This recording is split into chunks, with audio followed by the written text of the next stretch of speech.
রাহাত আর মিম classmate, একই বেঞ্চে বসা, একসাথে ক্লাস করা। শুরুর দিকে দুজনের মধ্যে যেন একটা অদৃশ্য প্রতিযোগিতা ছিল, কিন্তু সময়ের সঙ্গে সঙ্গে না বুঝতাই তারা একে অপরের সবচেয়ে আপন হয়ে ওঠে।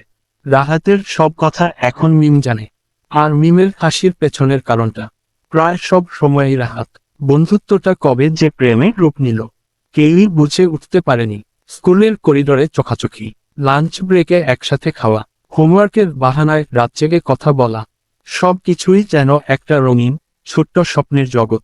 কিন্তু হঠাৎ একদিন সব পাল্টে যায়। একটা ছোট্ট ভুল বোঝাবুঝি। মিম ভাবে রাহাত হয়তো এখন অন্য কারোর সঙ্গে বেশি সময় কাটাচ্ছে। রাগে অভিমানে সে কথা বলায় বন্ধ করে দেয়। রাহাত কিছুই বুঝতে পারে না, সে তো শুধু আরেকটা ক্লাসমেটের সঙ্গে বন্ধুত্ব করেছে, এই আর কি। সে অনেকবার বোঝাতে চায় মিমকে, ফোন করে, মেসেজ করে, সামনাসামনি কথা বলতে চায়, কিন্তু মিম তখন মুখ ফিরিয়ে নেয়। রাহাতের চারপাশটা হঠাৎ ফাঁকা হয়ে যায়। স্কুলে মিম পাশে বসে না, করিডোরে আর তাকিয়ে হাসে না, কল ধরে না।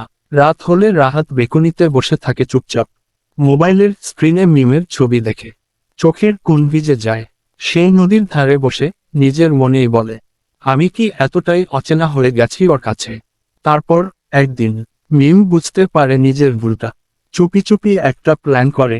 স্কুলের বার্ষিক অনুষ্ঠান, মঞ্চে উঠে মিম গান গায়, সেই গান যেটা রাহাত একদিন শিখিয়ে দিয়েছিল তাকে। রাহাত দর্শকদের ভিড় থেকে উঠে দাঁড়ায়, চোখে জল, মুখে হাসি, তালি দেয় মন থেকে। গান শেষে মিমের চোখে চোখ পড়ে রাহাতের সঙ্গে, চোখে সেই পুরনো ঝিলিকটা ফিরে আসে। অনুষ্ঠান শেষে পেছনের মাঠে দেখা হয় ওদের। মিম ধীরে ধীরে এগিয়ে আসে, হালকা কাপা গলায় বলে, তুমি অনেক কষ্ট পেয়েছ, জানি, আমিও পেয়েছি, ক্ষমা করবা আমাকে। রাহাত হেসে বলে, চোখ ভিজে যায়, ভুল আমারও ছিল, আমি আর চাই না তুমি আমার থেকে দূরে যাও। মিম তখন রাহাতের হাত ধরে নরম কণ্ঠে বলে, তাহলে চল আবার শুরু করি, এইবার আগের থেকেও সুন্দর করে।